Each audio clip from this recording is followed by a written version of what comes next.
Welcome to WWE Golden Era. Let's have another match. This will be episode 17 of my series. Hopefully people are enjoying this. Let's have a normal match here. Yeah, let's do that. All right, let's see. Who do we want to have today here? Let's have, we have Tito. Tito Santana. That's a good one.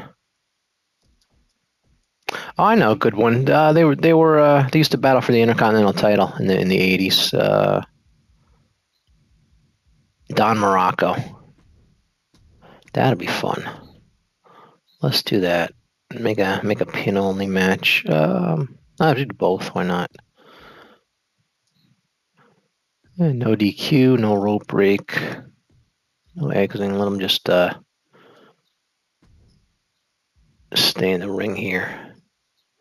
Normal. Let's go. All right. Let's do the Tito and Don Muraco. That's it. The Golden Era. This is around it was 84.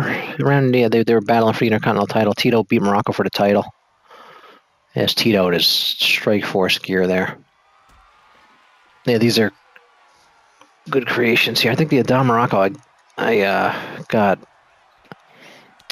on I think I did a video. No, maybe I didn't. I gotta see if I did a video. If I didn't, I gotta do a Don Muraco create a wrestler, show you how I got that Muraco. Tito's like in his Strike Force gear here when he teamed Rick Martel. Actually, it doesn't say Strike Force on it on the tights or nothing, but it's Strike Force like. Here's a cover early. He's probably gonna kick out. But yeah, Tito used to fight. He battled Macho Man for the Intercontinental title. He used to win and lose it with Don Muraco, Greg Valentine, Randy Savage. This is like 84, around the 1984 or so, battling for the Intercontinental title. And Tito and Don Muraco used to battle for the belt back then. And then Tito I should do Tito and Greg Valentine as well. That was another one for the Intercontinental storyline, I guess you'd say, for that time period was around 1984. Was involved in Valentine, Muraco, and Tito Santana, and then Macho Man in '85 came in and got the belt. And he went on to, if I remember correctly, he went on to lose it to Ricky Steamboat at WrestleMania 3, Macho Man. But yeah, back around around 1984, it might be. There was Tito and Muraco and Valentine were battling for the Intercontinental title. Nice slam by Tito. Tito went on to be El Matador in the early 90s. Towards the, I guess that was around the end of the Golden Era. But he fought. I think he fought as El Matador in WrestleMania 8, which is near the end. Golden Era, I guess it ended around WrestleMania 10 because that's when they started with the new generation stuff around WrestleMania 10. So you could say the Golden Era ended around WrestleMania 10. And Tito's putting the boots to him here. It's a little glitchy here. He's kind of...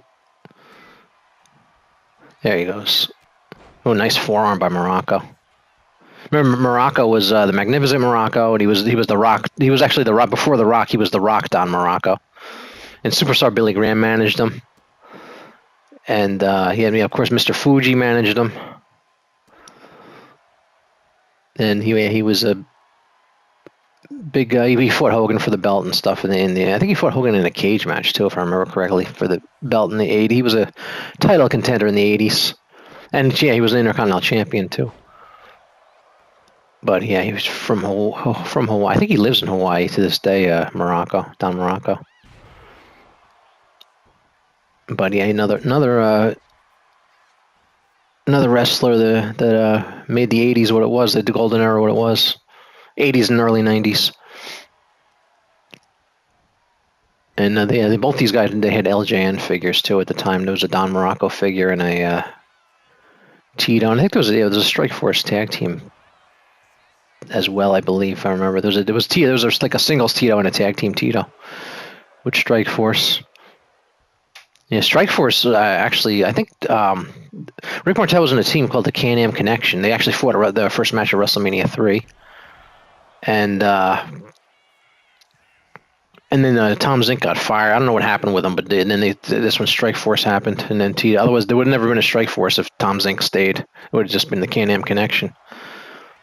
Can-Am Connection actually fought Don Muraco and Cowboy Bob Orton, ironically, at WrestleMania 3. It was and here's Don Muraco. But yeah, there wouldn't have been a Strike Force if Tom Zink didn't leave for whatever reason, because it would have been the Can-Am Connection. And they threw Tito with Rick Martel there and then they split up and we went on. That's when Rick Martel became the model Rick Martel. Oh, nice forearm by Tito. There's Tito's forearm. Tito actually used a flying forearm, but he also used a figure four because of Greg Valentine. Because he was feuding with Greg Valentine, he took on Greg Valentine's finisher. And Tito pile driver. Nope, power bomb. What's he doing? No, Tito, nice power bomb. But yeah, Tito was he was a good wrestler, and always got a good match out of him. And he would lose a lot later. He lost to Shawn Michaels WrestleMania 8, and he just won the match. And there we go. So that was episode 17 of my Golden Era series. Hopefully you're enjoying these, and stay tuned for number 18.